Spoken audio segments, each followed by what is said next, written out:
Hello student. तो आप लोग कैसे हैं? मुझे उम्मीद है कि आप लोग ठीक होंगे। तो आज हम लेके आए हैं क्लास 12th का फिर आपका ऑब्जेक्टिव, जो बोर्ड के लिए वेरी वेरी इम्पोर्टेंट है। यानी समझिए कि इस ऑब्जेक्टिव से बाहर आपके बोर्ड में पूछे नहीं जाएंगे। तो आप लोग अब रेडी हो जाएं क्वेश्चन के जवाब देने के लिए। टाइमर स्टार्ट हो रहा है। ये रहा आपका क्वेश्चन नंबर 1।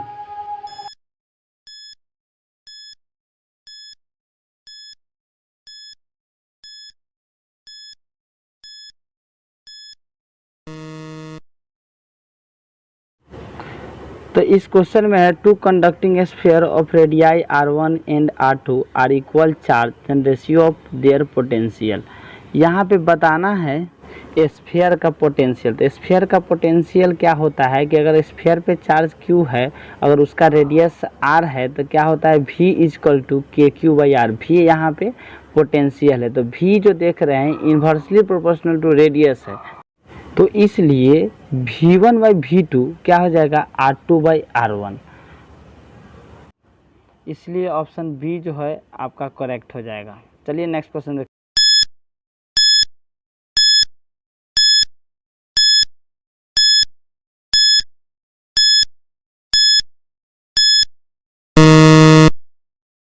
तो इस क्वेश्चन में है the capacity of an isolated conducting sphere of radius r is proportional to. मतलब जो आपका कैपेसिटी का जो है वो फार्मूला जो होता है c, वो c किसके प्रोपोर्शनल है। तो हम लोग जानते हैं कि जो स्फीयर का रेडियस अगर r है तो उसका कैपेसिटेंस जो होता है यानी कैपेसिटी जो होता है वो क्या होता है 4πε0r। तो यहाँ जो देख रहे हैं c r के प्रोपोर्शनल है, तो यहाँ क्या हो जाएगा यानी ऑप्शन जो डी होगा वह करेक्ट हो जाएगा।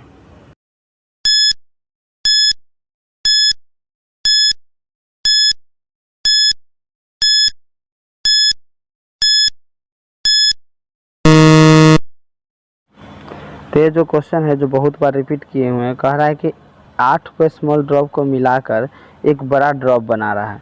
तो बोल रहा है कि बताइए कैपेसिटी उस बिगर ड्रॉप का, जो बड़ा ड्रॉप बनेगा उसका कैपेसिटी क्या होगा, यानी कैपेसिटेंस का वैल्यू बताना है।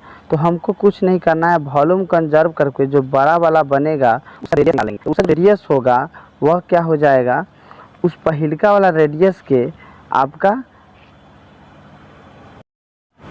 2 गुना हो जाएगा। तो इसलिए जो उसका न्यू कैपेसिटेंस जो होगा वो 4 गुना हो जाएगा, यानी ऑप्शन जो बी है वो करेक्ट हो जाएगा।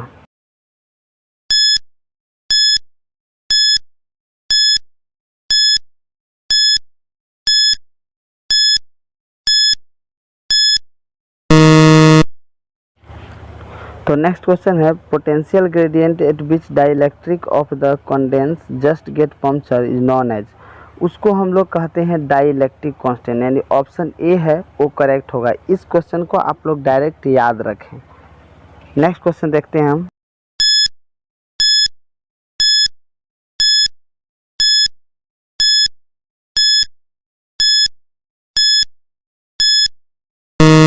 इलेक्ट्रिक फील्ड बताना है ट्रिंगल के सेंटर पे, अगर तीनों कॉर्नर पे अगर क्यू क्यू चार्ज रखा हुआ है तब तो सेंटर पे जैसे आप फील्ड निकालिएगा तो उसका जो फील्ड के डायरेक्शन होगा वो 3 फील्ड का डायरेक्शन आएगा, और तीनों एक दूसरे पे आपस में 120 डिग्री एंगल बनाएंगे, और तीनों का मैग्नीट्यूड इक्वल होगा। क्यों इक्वल होगा? क्योंकि सेंटर का प्रत्येक कॉर्नर से डिस्टेंस इक्वल होगा और चार्ज का भी वैल्यू सेम है। तो फील्ड क्या होता है KQ/R जो भी स्क्वायर। तो यहाँ पे क्या होगा, तीनों फील्ड इक्वल है और तीनों के बीच में 120 डिग्री एक दूसरे में बन रहा है, इसलिए हम लोग जानते हैं कि नेट फोर्स क्या होगा 0।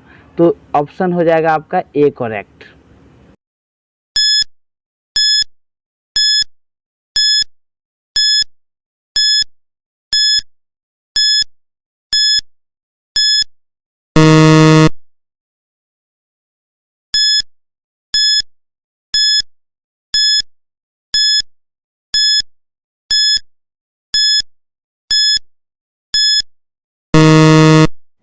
क्वेश्चन है द मैग्नीट्यूड ऑफ 1/4πε0। हम लोग जानते हैं कि 1/4πε0 को बोलते हैं के, यानी इलेक्ट्रोस्टैटिक कांस्टेंट। इलेक्ट्रोस्टैटिक कांस्टेंट का जो वैल्यू होता है वो होता है 9 × 10⁹ इसलिए ऑप्शन ए जो है आपको करेक्ट हो जाएगा। इस क्वेश्चन को आप लोग याद ही रखें।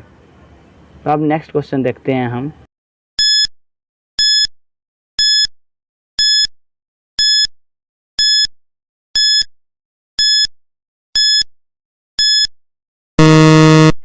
फोर्स बताना है दो चार्ज के बीच में। अगर उस चार्ज को एक बार एयर में रख दिया है और उसके बाद कह रहा है कि जब मीडियम में रख दिया है तो क्या होगा उसका रेशियो। तो हम लोग जानते हैं कि अगर एयर में रखते हैं तो दो चार्ज को, तो उसके बीच में अगर एफ फोर्स लग रहा है और उसी सेम चार्ज को किसी मीडियम में रख देते हैं जिसका डाइलेक्ट्रिक कांस्टेंट के है, तो उसमें जो फोर्स का जो वैल्यू हो जाता है एफ बाई के हो जाता है। इसलिए जो रेशियो हो जाएगा क्या, एफ बाई के, यानी के रेशियो 1 हो जाएगा। यानी आपका जो ऑप्शन ए है वो करेक्ट हो जाएगा। नेक्स्ट क्वेश्चन देखते हैं हम।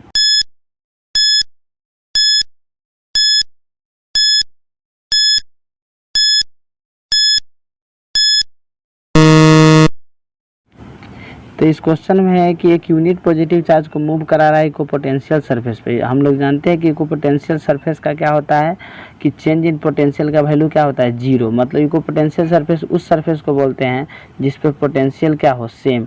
तो हम लोग वर्क डन इक्वल टू क्या होता है, क्यू इंटू डेल्टा भी। अगर डेल्टा भी का वैल्यू 0 हो जा रहा है तो वर्क डन भी क्या हो जाएगा, 0।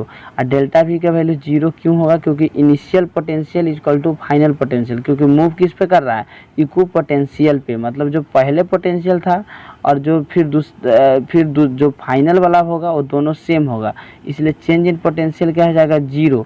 तो इसलिए जो W इक्वल टू जो हम लोग पढ़े हैं Q इंटू डेल्टा भी, तो डेल्टा भी का वैल्यू 0, तो इसलिए W भी क्या हो जाएगा, 0।